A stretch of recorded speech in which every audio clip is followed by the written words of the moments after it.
Yeah, after the one day that we kind of saw Thatcher Demko, a lot of people in our YouTube chat also like and subscribe on YouTube. Make sure you do that for us here on Rink Wide Vancouver. But has there been any sort of Demko sighting or anything like that?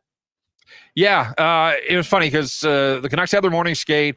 They made the room available, or the players available in the room, and then Rick Tocchet went at the podium, and Tocchet was asked about any sort of Demko update, and he said, well, yeah, he's starting to take some shots now, and he said definitely has made some progress. As Tocchet finished up, I thought, you know what? I'm going to just rip out to the rink and see if Demko's still on the ice. And sure enough, he was out there working with the goaltender consultant or goaltender coach, Ian Clark, whose birthday it was. So I'm sure it turned out to be a pretty happy birthday for Ian with the Canucks winning.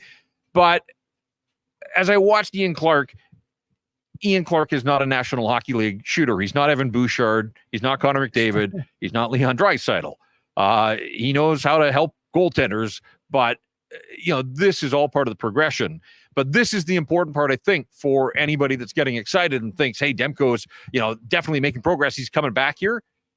He hasn't been on the ice with the full group yet. He comes out after the morning skate, working with Ian Clark.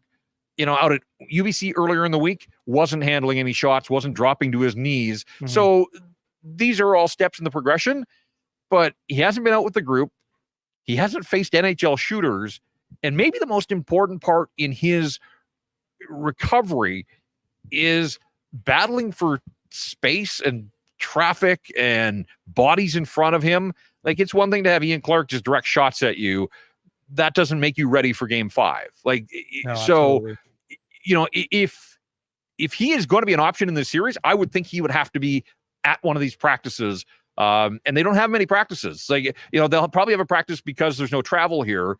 But after game 4, I know the travel's not rigorous, but my guess is 4 games into a series, probably give them a day off after game number 4 before they play game 5.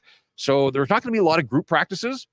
And I think that's going to make it difficult as well for Thatcher Demko, because you always hear Rick Tocchet talking about any injured player, wants to see him in a few practices. Well, I'm not sure that they've got that luxury here come playoff time, unless they were to advance and get a little bit of downtime and have a few practices, but I'm getting way ahead of myself. I just think you got to slow the roll here on this Demko story. Making progress, yes. On the ice, here with the team, all those things, check, check, check. All steps in the right direction. But again, hasn't practiced, hasn't faced NHL shooters, hasn't had to battle for space in front of him, and that's all part of the recovery of getting back and ready to play in the National Hockey League.